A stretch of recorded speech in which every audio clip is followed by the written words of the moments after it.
আপনি দুইটা স্টুডেন্টকে নিয়ে উপদেষ্টা বানাই দিচ্ছেন, ভুল করেছেন। আরেকজন আরেকজন উপদেষ্টা সে নাকি সক্রেটিস নিয়ে আপনি বানাইছেন আপনার উপদেষ্টা, ভুল করেছেন, সিম্পলি ভুল করেছেন আপনি। এতে মনে হয়েছে কি ওই প্রাইভেট বিশ্ববিদ্যালয় তারা বলতেছে আমি কি কম সক্রেটিস দেখি। আমার লোক আলাপ করেন, কোন বিচারে কোন পরীক্ষায় তারা ফার্স্ট সেকেন্ড থার্ড হয়েছে বলেন তো আপনি আমাকে। এই দেশের প্রত্যেকটা ছেলে মেয়ে আন্দোলনে ছিল, আন্দোলনের সৈনিক, আন্দোলনের সেনাপতি ভিন্ন জিনিস, এগুলি মাথায় রাখতে হবে। মাথায় রাখা হয় না, যা হবার হয়ে গেছে। ওখানে আমি আগের পিছনের কথা বলতেছি না। যেমন আমাদের অনেক ছাত্ররা কিন্তু মনে করা শুরু করছে যে আমরা এই দেশটাকে স্বাধীন করে দিচ্ছি।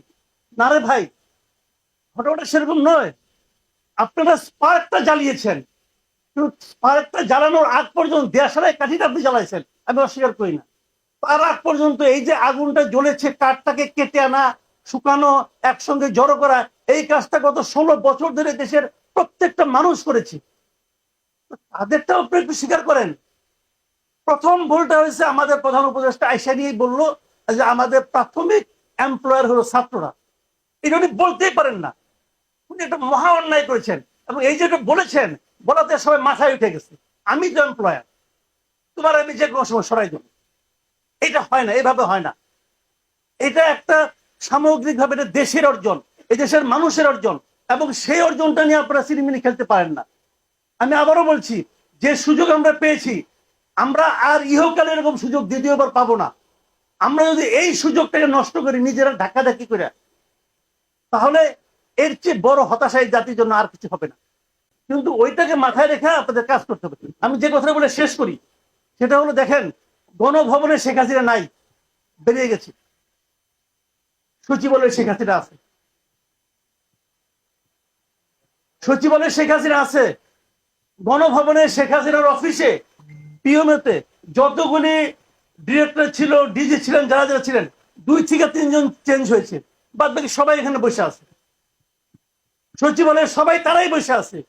একটা স্বৈরাচারী সরকারের আমলা দিয়া একটা বিপ্লবী সরকার চলতে পারে না, পারে যে না, তার সবচেয়ে বড় প্রমাণ হলো 71 আমরা দেখেছি।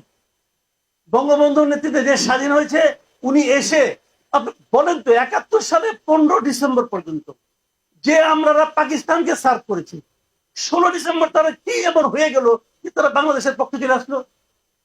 এবং তার জন্য ফলাফলটা কি হয়েছে, 3.5 বছরের মাথায় ওনাকে সপরিবারে মরতে হয়েছে।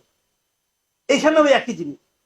4 আগস্ট পর্যন্ত যে আমরারা শেখ হাসিনা স্বৈরাচারী সরকারকে সাপোর্ট করেছে, টিকিয়ে রাখার জন্য বুদ্ধি দিয়েছে, শ্রম দিয়েছে, অর্থ দিয়েছে, তারা একদিন পরের দিন সকাল 10টায় শেখ হাসিনা আকাশে উড়াল দিয়ে চলে গেল, আর তাদের মাথায় শুভবুদ্ধি এসে ঢুকলো। এটা হয় রে ভাই, তারা সবাই ফেরেশতা হয়ে গেল, এটা হয়।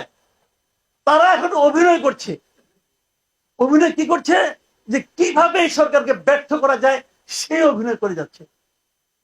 এবং যদি এভাবে চলতে থাকে, যদি এদের নিয়ে যদি মনে করেন এই আমাদের এই এনজিও গ্রাম সরকার, যাকে নাকি ফান্ড করে বলে যে কিছু এনজিও এবং কিছু গ্রামীণ নিয়ে এনজিও গ্রাম করছে, তো এরা যদি ওটা যদি গুরুত্ব না দেয়, যদি তারা ভাবে যে না কোনো সমস্যা নাই, সব সচিব আমার কথাকে বাস্তবায়ন করবে, যদি তারা মনে করে, আমি মনে করি তাদের কপালেও দুর্ভোগ আছে।